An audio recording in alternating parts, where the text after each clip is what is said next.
Welcome to the Dropship Podcast, where you'll learn how to build and grow a high-ticket dropshipping business and hear stories from successful e-commerce entrepreneurs. Let's kick this thing off.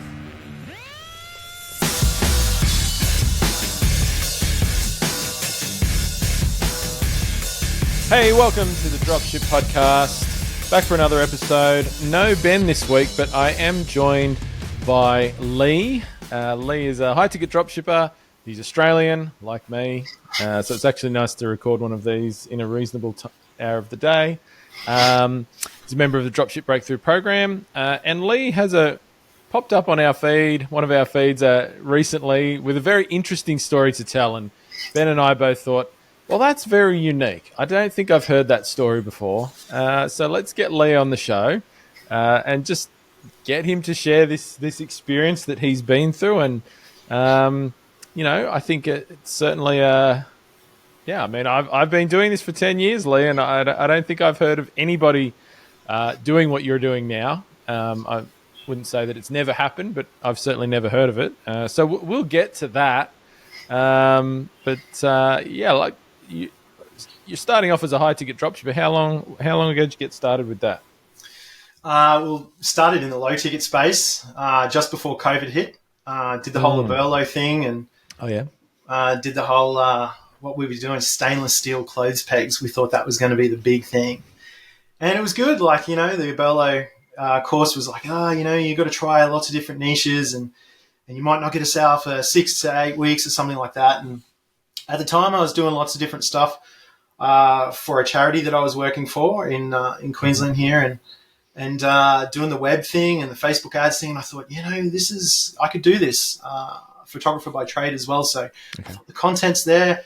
And we got a sale. We got 2 sales within 3 days. And I thought, oh, cool. This is where we're above the game here. And then literally like 6 weeks later, we find out that COVID's a thing, and our stainless steel clothes peg factory was in Wuhan. That was the end of that. But it proved a concept, and it proved that my skills aligned with something that was pretty cool, I thought. So fast forward, I exited that charity and went to another charity. And I'll be honest, the first charity, I kind of took a bit of a hit confidence-wise with some of my skills. And then when I went to the second charity, had an amazing boss there, and really started to lift my confidence a bit, and thought, you know what, I'm going to jump back into that space and really have a look around. So I think that was, when would it be? The start of 2021.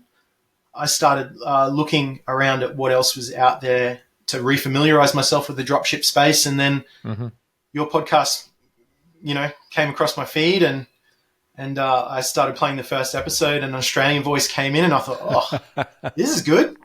And I really gelled with the content, and the marketer in me was very much like, wow, this is where I need to be. So from there it was. I think I must have ingested about 80 episodes, and then I went through the same space that everybody else goes in. I'm like, oh, I can do this myself. I don't need to pay for the course. And then learned very quickly that the level of support in that course is astronomical. It's going from start a store to this is the first step. This is the second step. So once I made the decision to jump into the course, it was an easy decision to make. And then the best part about it was that when we jumped into the Gimbal stuff and did the low ticket thing, my wife actually did the course with me. Okay. So she was familiar with the concept, and when I started talking about the high ticket drop shipping and the course and the journey, she was on board as well, which was fantastic. Yep. That definitely makes life easy if you have somebody else in your life, significant relationship for sure. I always find it really cool when I get to have somebody who is listening to the podcast come on the podcast. And that's kind of where you started your journey, and now you're going to be episode 314. Yeah, I was going to say this is a pretty cool experience for me too. Let me tell you. Yeah, no, that's really cool. I mean, that's the reason Ben and I started the show is to help people, go through changes in their life, positive changes, and through entrepreneurship and business. So that's really awesome to have you here. So how's the high ticket dropshipping been going for you? You've been doing it for a while now. I know we've certainly on and off touched base about what your journeys look like. And I think you're also as well, I mean, we'll get to your interesting story that was kind of the point of this whole show. But I think you've also been doing some interesting things from the high ticket dropshipping perspective as well that maybe not everybody does. I don't know how much you want to tell us about that, but how's your journey been with the high ticket dropshipping since you started? Yeah, it's been good. I'm in a space where freight is a bit of an issue to deal with. Mm-hmm. So that was the first hurdle. But I onboarded some suppliers early on and started really understanding that freight was a thing. They all said, well, that's great, but how are you gonna do freight? And I guess that was one of the things that I struggled with in the beginning. Like I was trying to stick to the course almost to the letter. Mm-hmm. And the whole free shipping thing was definitely something that I wanted to do, but it wasn't possible. So you and I caught up, and we had a bit of a chat, and then it became evident that it's like some of my products you can't get in stores. So people in remote Australia, like I remember my first customer, and he was like ex-service guy in like regional New South Wales, and he just bought. Like I was out for lunch with my wife and, cha-ching. And I'm like, oh yeah, cool. Thinking it might be like a local one or like a lower ticket item. And, like I'm just eating sushi. And then I look at my phone and I'm like, oh, this guy's just spent $3,000 and he's in regional, New South Wales. And he's quite happy to pay $450 shipping because he doesn't want to drive 3 hours to go and collect it from a depot or something like that. So yeah, it was a very eye-opening kind of journey, especially when we got the shipping sorted. But yeah, overall, it's been really good. Like definitely, listening to some of the other guests on the podcast, I definitely had the same fears that they had. You start calling suppliers and then you realize, oh wow, this is just as beneficial for them as it is for me. And then yeah, you're just working on things as you go, but. Yeah, it was quite good. Early on, I really wanted to bring all of my skills into play, and I shoot my own videos, I edit my own videos, photography and website and all that kind of stuff, and it all just kind of comes together. So it was all about what can I do that's unique to use those skill sets to minimize cost, do something different.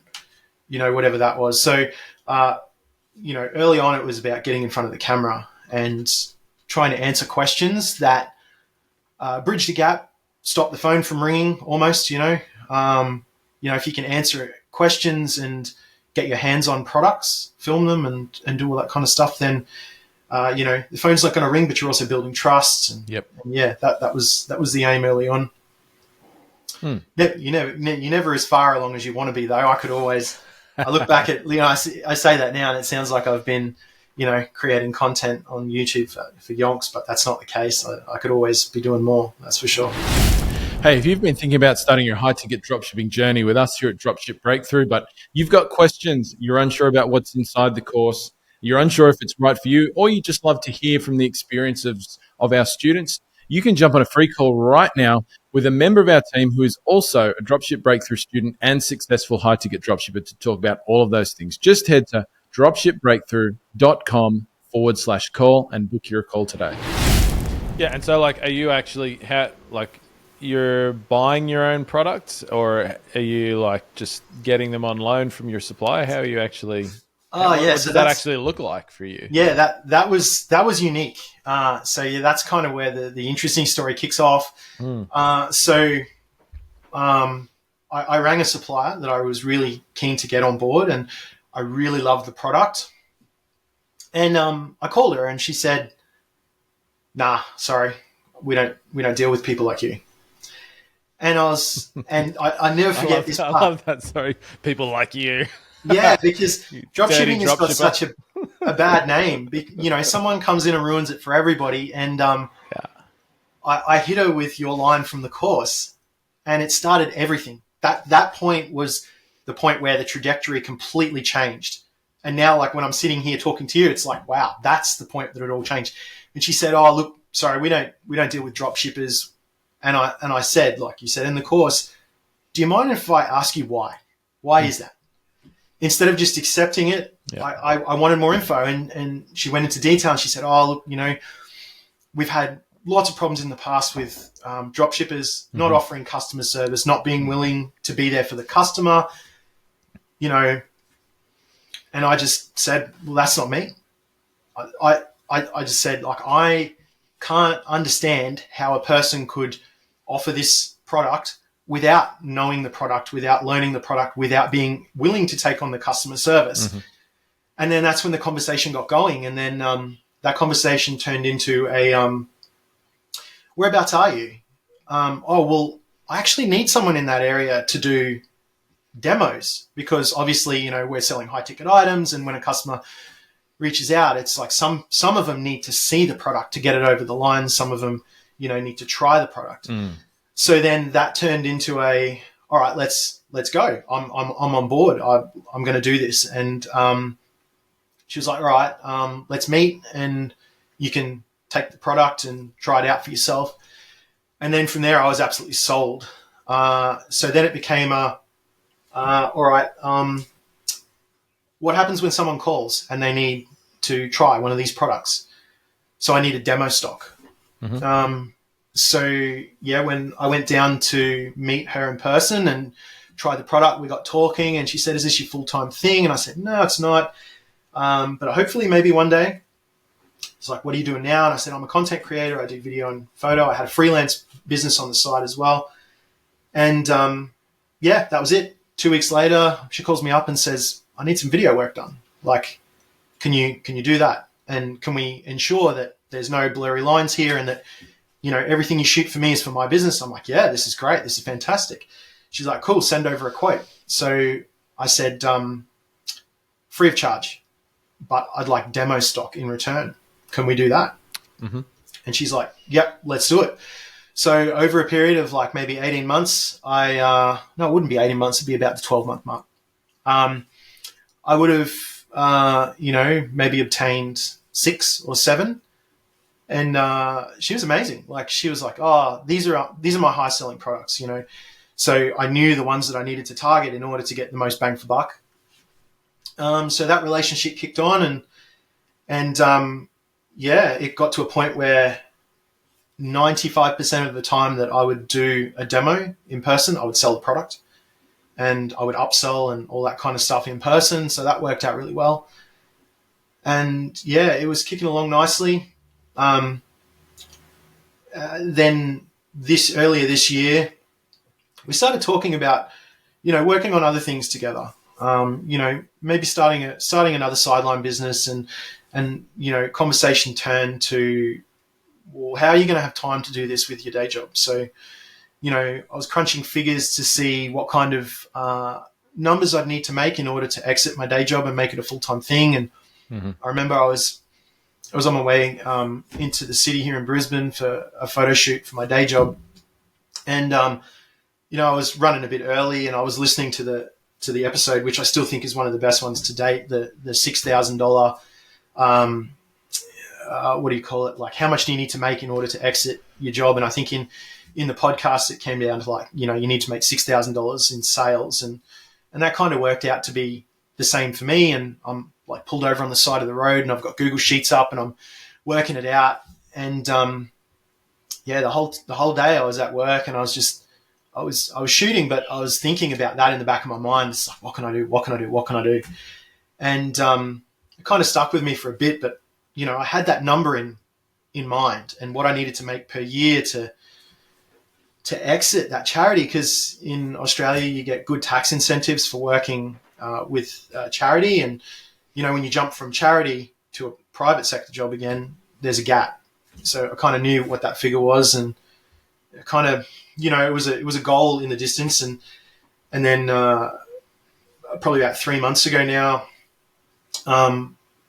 my supplier asked me, I've got these free tickets for this conference, this marketing conference. Just come along with me, pretend that you're a staff member of mine and we'll learn something together, bounce some ideas, whatever. So I'm like, yeah, cool. That sounds like fun. So away we went, and then it was amazing. Some nice brands in the room, and lots of ideas kicking around. And we went out for lunch, and she said, "Oh, I got something I want to run past you." And I thought, "Oh yeah, cool, new product, maybe an exclusive, something like that for the website." And then she slid a position description across the table and was like, name your price. And I was like, nah, you can't say name your price. Like, everyone has a price. Like, and to be honest, I don't think if I name a price, it's really beneficial. So she's like, no, name your price. Like, I'm not lost on this opportunity. If I was to hire, I can go out and hire a videographer. I can hire a photographer. I can hire, an ads person. But what you bring to the table is the passion for the product. The product. You've been dealing with the customers for ages, and now we're just going to bring it all together.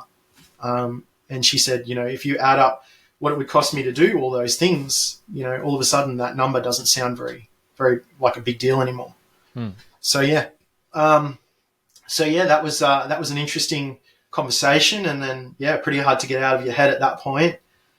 So we lulled on it for about a week, and then we started talking about it seriously, but it became pretty apparent that there was two ways this could go. Either I needed to talk about the shutting my business down, and at this point I'd already sunk probably 10 months worth of work into it, and there was this kind of moment where it's like, 10 months isn't that much, and you've learnt quite a bit.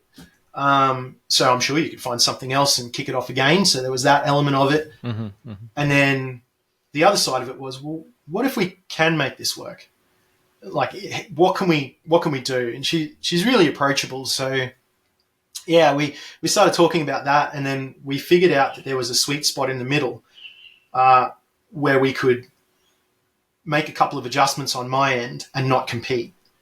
And so that's where we landed. So I've managed to nab this, I'm not going to say pay rise, because it was slightly higher than what I needed, but it wasn't like hugely higher. It wasn't like the major factor for the jump, but we landed on a number that everyone was happy. And now I'm working for a supplier, and I spoke to a guy the other day, and on the Facebook group, I was like, this is a really weird position to be in, because, my supplier knows what I'm doing. So I try to keep my phone calls to a minimum, but if one phone rings, I'm a customer service rep for the supplier. And if the other phone rings, I'm a dropshipper for my own business. And it's kind of like happened over time organically. So it wasn't until like one of the guys reached out in the Facebook group, and then you guys started talking about it, and I zoomed out, and I'm like, wow, this is actually pretty cool. Yeah, absolutely. Well, it's a fantastic story. So just so people are clear, Lee's now working for his supplier while also running a business, dropshipping, high-ticket dropshipping business in the same niche. I think that's... and in the course of doing that, was able to quit his day job, like other day job, in the course of doing that. And does this, how do you feel this, is this a good thing? Is this a good thing for your business, do you think? How do you think about that? 100%. There was a lot of conversations with some close friends of mine in the lead up to make sure that this was a beneficial jump. So shout out to Anika and Nick, who will probably hear this podcast after I've sent it to them. Rob is a close friend of mine that has strong history in businesses like this, and a very smart man. And he was one of the people. He was kind of protecting my interests. As I was going through business, I had a couple of really dark days where, my ads weren't working, and, you get in your head, and, he kind of pick you up and go, look, mate, you've got this other person on the side, and they're looking for other things to do, and I think you just need to focus on your business. And so that was kind of difficult, but he was kind of sitting there going, look, you need to focus on your business and grow that. And then when this opportunity came up to jump over to the supplier, I took it to him and I said, look, I know you said just focus on the business, but what do you think of this? And he was like, thought about it for a second, and he's like, I think this could be the best opportunity that you've ever had. Like, you could look back at this in 5 years' time when you've got, maybe a couple of businesses, or you've got, some VAs, and you think that was the turning point where everything changed. So that has definitely happened. My boss now is an incredible marketer with incredible experience and focus on lots of different areas. And just being in that space, and then like being part of those conversations every day, part of those, those tests, looking at the ad accounts and talking about different things that have worked one year and didn't work another year, that is just amazing. And it's not due to the niche. Like, there are niche elements like demographics and things like that and personas, but ultimately it's the same for everything that we do. So when we talked about getting together as an employee kind of scenario, we talked about starting another business and having profit share and all that kind of stuff, and it's in my contract. So there's always that element from the very beginning that we're doing this to learn, and we're doing this to grow in other areas. And it might not be this niche, but it might be another niche later on down the track. But the skill set is there to replicate no matter what we do. Yeah, I think that's fantastic. That's a great mindset to bring to it. And I think, to me, for people listening, this probably all sounds a bit counterintuitive. They'll be like, well, didn't you start a business so you don't have to work in a job anymore? You don't have to work for somebody anymore. But I kind of think if that opportunity was presented and you were building a business, but you weren't quite at the stage with that business that you could go full time with it and feel comfortable quitting your day job, like you had that other day job previously, like this is kind of like the next best thing. Like, because as you say, you get to go into a business, you get access to a whole bunch of experience and knowledge and practices that it's a very unique perspective to have. You get to see things from the supplier side.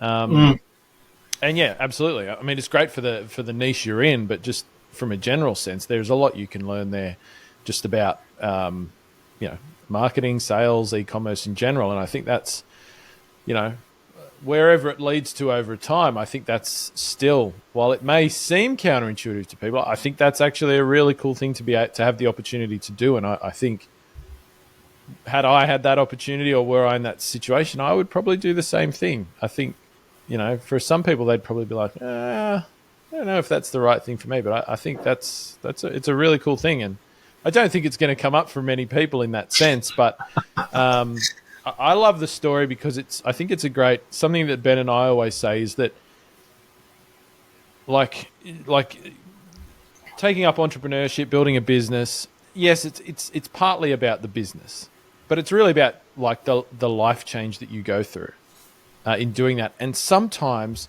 it just takes you in really unforeseen directions, and opportunities can come up along the way that you just didn't expect.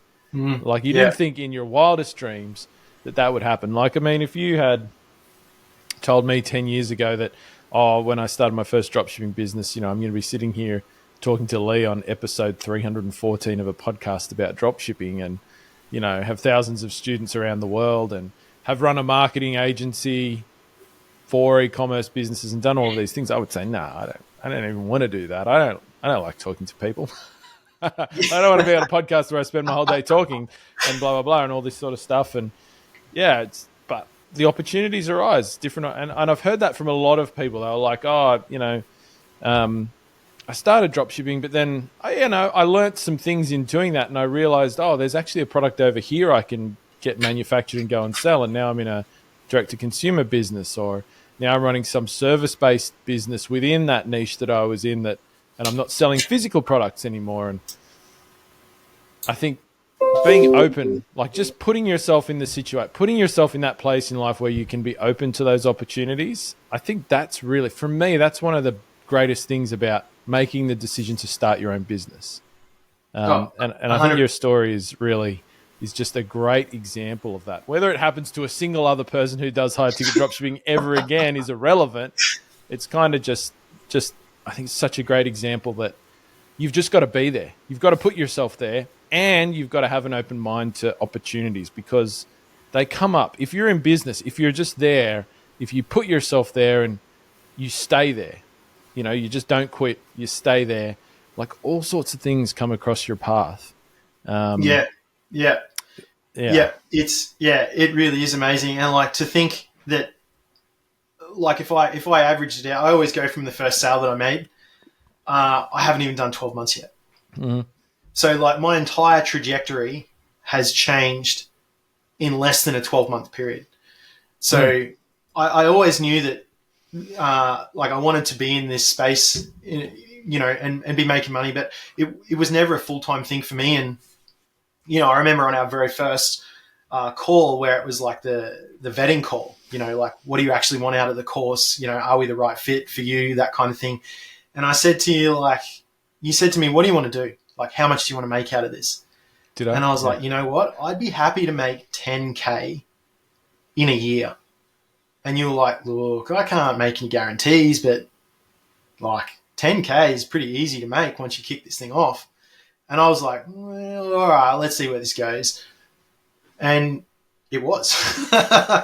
It was really, once the ball starts rolling, it does happen, and you're kind of left with this, wow, how did I get here moment? And yeah, same as what's going on for me right now, sitting on this podcast that kind of kicked it all off. If you're sitting out there thinking about the course, just stop thinking and get in and start doing.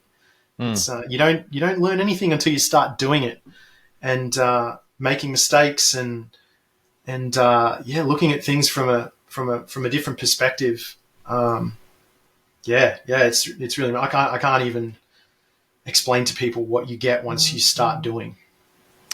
Yeah, I think it's hard to describe. It's hard to, like, you think about it, like, and like I said, I talk a lot about, taking you through a life change. And I think there's just so many positive changes that happen. I mean, it brings some baggage with it, let's face it, running a business and being responsible for that. And, if your income starts to go up, then kind of, anxiety can go up with that sometimes. And it does bring a new set of, I guess, things to manage along with it. But I think sometimes it's really hard to quantify all of the personal changes you go through as well. And just like, even if the outcomes don't look like what you thought they were going to be in the beginning, because they almost never do. I find the journey never looks like what you think it looks like from the outside, of course. But just the change you go through and the way you look at life in general, I think that's so massive, but it's very hard to explain to somebody who's not going through that. Do you know what I mean? Oh, it is. And yeah, like there was a close friend that I had at my last charity that I worked for. And I remember I didn't tell too many people I was going to do the course because I was afraid of what might happen, if I failed. And she was one of the first person that I told, and she rubbished it. And after that, I was, she was like, they're a scam, they're shysters. And then it paused for a bit, but then, it became a trust thing. It's like, no, there's an element there that you guys have been in the game, and I could feel that via the podcast and the stuff that you were explaining. So I pushed ahead. But there's definitely been challenges. For me, the biggest one was this year. Like, it's a relatively seasonal kind of niche that I'm in, and I was advertising, and my ads just fell flat, like completely flat. Like I lost like a K, like just like that. And like I'm not like, I've been feeding most of it back into the business, so I'm not like rolling in it. But that was a moment that, my anxiety really showed to the point where it was, I really had to slap myself and go, just turn them off. Like, if you know that that's what it's doing to your mental health, turn it off. You got lots of other things you can focus on, lots of content to create, lots of SEO to do. So rather than, blindly flying towards the light, like the moth, try and change your trajectory a bit and improve the mental health, come back and regain. So that's probably the biggest challenge that I've had in my journey. But yeah, talking to some other guys last night from the course as well. Yeah, everybody has their own challenges and everybody's business is different.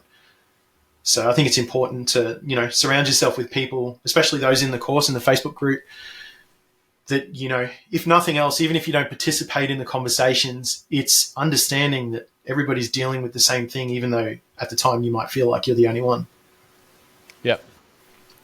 Yep, definitely. I want to just jump back a little bit to something you mentioned earlier, just because I know it's going to be interesting to people. Sure. I think, and we mentioned a podcast episode as well in there along the way. That was episode 280 for anybody who wants to go back and listen to the episode about, I think the episode's titled, "What Should I Focus On to Hit 6K a Month in Net Profit?" which is I don't know why it's 6K, but it's a very common goal for a lot of people, which is where that episode came from. So if you want to go back, I'll link it below, but it's episode 280. If you want to scroll back and check that one out, it is one of our most popular episodes, certainly in the last 6 to 12 months. But just I want to go back to the demo product thing. Now, you mentioned that you arranged the demo products in return for doing some work for the supplier, so providing some value in return. And like physically, so you get those demo products and you're keeping them where you live. Like how does this whole thing work? And then how are you connecting with the customers to look at those? Was that like leads coming from the supplier, or were you getting those people coming in through your website?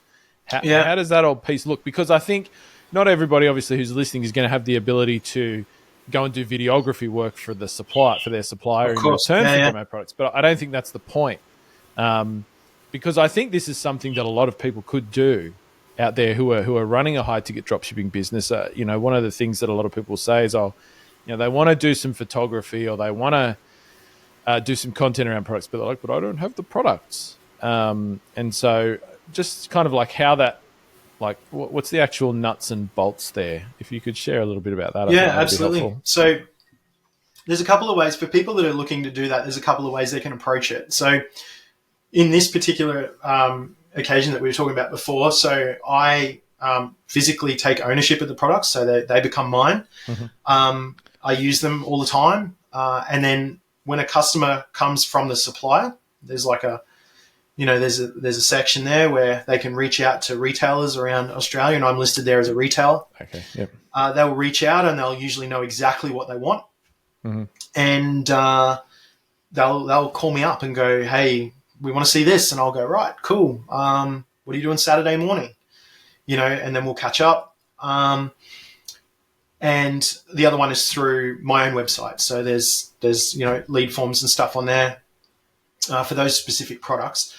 The other way that you can do it too is to basically reach out to the supplier and say, "Hey, this is my direction. Like, I'd like to create content. We're getting XYZ questions from customers, and we'd really like to answer them in a form that a lot of people can digest, which is YouTube video, whatever. Do you have a demo item or a returned, refurbished item, whatever it is, that you would be willing to supply me if I pay for shipping there and back?" And that's usually something that people agree to. Yep. Because there's no risk for them. They've got this demo item that's kind of kicking around. Yep. You only want it in person for video, so they're like, "All right, well, you're going to pay shipping. There's no risk for me, other than the fact that he's going to leave with the item. But we'll work that out later." And then the other thing is too that if you're you're already getting wholesale pricing, so you purchase that item outright, or you tell them, "Hey, look, I want to film this. Can you do a better price for a demo stock?" And you buy it outright. Yep. If you can knock them down for demo stock even further, then throw it up on Facebook Marketplace and see if you can break even, or maybe even make a profit, depending on how new the item is. And I've definitely seen others do that too, where they score an item for $500. Its retail is like $1,200, and they'll throw it up for $700, and everyone gets a bargain, and you make some money. So there's a couple of different ways that you can do it. Obviously, it depends on how big the items are. Yeah, sure. Yeah. There might be some realities around high ticket products for people based on where they live and what their arrangements are. But I think, anybody can do that, right? I mean, all brands and suppliers usually will have a return product. It's not in its original packaging. They can't resell it as new, or they already have their own demo products, and they're just, as you say, kicking around in their warehouse. They're out of their packaging, and they can ship them. And so we talk a lot about, people are always asking, like, how can I differentiate myself from my competition and other drop shippers? And this is literally one of the ways. You can have unique images for your products. You can have videos for your products that nobody else has. You can put them on YouTube. You can do, all sorts of other content, demonstrate how they work. There's so many different ways that you can come at this, and particularly for your top sellers, for a high ticket dropshipping business, you're not going to do it for every single product on your site, because you might have hundreds, but you don't need to either. There's going to be just a handful of products for most people that account for a lot of their sales. And so it's a cool opportunity. I think the next point of resistance when we talk about that, though, to some people is, and I'm going to kind of take advantage of the fact that you're a professional videographer and content creator as well, like is like people will bring up the resistance. Well, how do I do any of that? I don't know how to, create videos and all that stuff. But it's pretty simple, right? Like it can be. So you can do the full polish, but to be honest, that's a waste of your time. Yeah. The way that I do my videos is I do a lead in, hi, I'm Lee from blah, blah, blah. And today we're going to be looking at X. Mm-hmm. And then you jump straight into a lead out, thanks for watching. Hope I've answered your questions, blah, blah, blah. Jump on the website, hit us up if you want to place something like that. So you do those two. So that's your lead in and lead out. And then everything in the middle, you can choose to do whatever you want. So I've done products before where, obviously I need photos as well. Mm-hmm. So you've got a list of features that are pertaining to that product. You shoot those features and then you animate those still images and do a voiceover. Yep. So that's one way to do it. Or you use video and you have to take photos alongside that, but you're trying to make things as easy as possible for yourself. The other thing that you can do too is unboxings. Yep. If you've got items that are small enough to be unboxed. I saw a really cool ad on Facebook the other day that caught my eye for like a remote control lawnmower. And the whole ad was literally a time lapse of him opening the box at like 6:00 at night. And it just looked weird. So, you watch it. But I mean, from a content perspective, it's like, how easy is that? You're going to unbox it anyway. So you might as well put a camera somewhere and bring it along for the ride. There's content opportunities everywhere. And I'd definitely be saying anybody out there that's kind of thinking about getting started with video, think about how you can make it simple. Because if it's not simple, you won't do it. Yeah. It needs to be raw and easy, so that if there is minimal editing, it's not a full day job. It's not these guys that edit 6-hour TikToks and things like that. Like no. You got to be moving on to the next product. Yeah. What about equipment wise? Well, I'm lucky. I got some pretty good equipment. Yeah. But do you need fancy equipment to do this? I guess I'm just trying to knock over everybody's resistance points to these things. When you answer one, there's the next one. The next one is equipment. People think, do video, I've got to have lighting and I've got to have, white screens and I've got to have this and I've got to have all that sort of stuff set up. But do you really need to? No, you can go that far if you want to, but people are going to be switching off. Especially when it comes to social ads and things like that. If you're running content that looks polished, people aren't going to be clicking on that. So honestly, you can get started with a phone. The best possible thing I could suggest, use your phone. Go out and get a DJI or equivalent gimbal for your phone. Mm-hmm. That will give you, really smooth, feature style content. So, if you've got a chair that you're looking at, you can do a nice sweep around the chair, make it look really professional and stuff like that. But probably a gimbal and a wireless mic. And that would be all I'd consider. Yep. It's exactly what I would use. So I use if anybody, The gimbal that John uses is an Insta360 Flow. Yeah, it's a good one. I would recommend that. That's another really cool thing that I could tell you. If you're willing to step up, I think I paid about $650 or $700, but the Insta360 Instago 3, I think it might be. It's an action cam, but you can remove the front, and it's like about the size, I don't know, of your thumb. And you can clip it onto your hat, and it gives you this first-person view from almost like, first person. Yep. And you do that for your unboxings, and you talk through it. So you're literally just unboxing it with a camera on your head. And, your unboxing's really easy to create like that. Yep. In Insta360 X3, there's also an X4 now. Yep. But, I use Insta360.com. If anybody's listening, I also use my webcam I'm using right now as an Insta360 as well. Insta360 Link. Very good webcams. I've used about 57 million, and this is the only one I've ever actually liked. So I'll give a shout out. If you're looking for a webcam, anybody, Insta360 Link is the one you want to get. They're not awesome. Sponsored, but definitely send. No sponsors at all. Definitely send through some gear, guys. Well, every time I buy something from them, they send me a T-shirt. I've got like 57 of their T-shirts. I should start wearing them on every podcast, so they pick me up sooner or later. But yeah, awesome. Well, Lee, thank you very much for coming on. I think your story, while it's got a long way to go, has been, I think what I would love people to take from this is just that, these cool things, which I think are cool, and obviously your journey's got a long way to go yet, like we all do, and who knows where this is gonna take you, and maybe it would be cool to touch base again in 12 months or something and see how all this is going for you and how it's all working together, and whether it's opened up further opportunities for you and things like that. But that'd be cool. It's a unique story, but I think what I'd love people to take from this is you just have to put yourself in the situation where these things can happen, where opportunities can come up that you don't expect, but you have to take those first steps. So if you're listening to this podcast, I know a lot of people listen to this podcast that haven't got started yet. These sorts of things, opportunities, ways of business opportunities, employment opportunities, whatever opportunities they are, they just can't come your way unless you put yourself in the situation where they can. And sitting there in your current situation, not taking any action at all, basically guarantees that these opportunities can't come your way, right? You have to take the first steps. So get into a niche, start building a business, and high-ticket dropshipping may not end up being your thing. But what's going to happen is you're going to learn so much. You're going to have other opportunities come across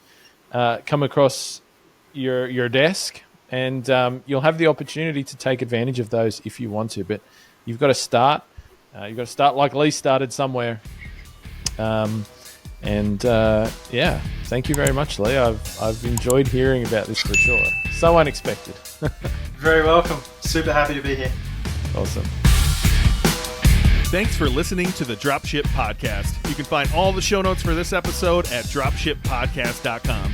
And if you're ready to take the next step in your dropshipping journey, we invite you to join us inside Dropship Breakthru, where John and I will walk you through step-by-step in starting your own high-ticket dropshipping e-commerce business. But that's not all. Dropship Breakthru will also teach you everything you'll need to know to grow your business and take it to the next level. So head over to dropshipbreakthru.com and sign up for our free training that will help you take the first steps towards building and growing your own profitable high-ticket dropshipping business.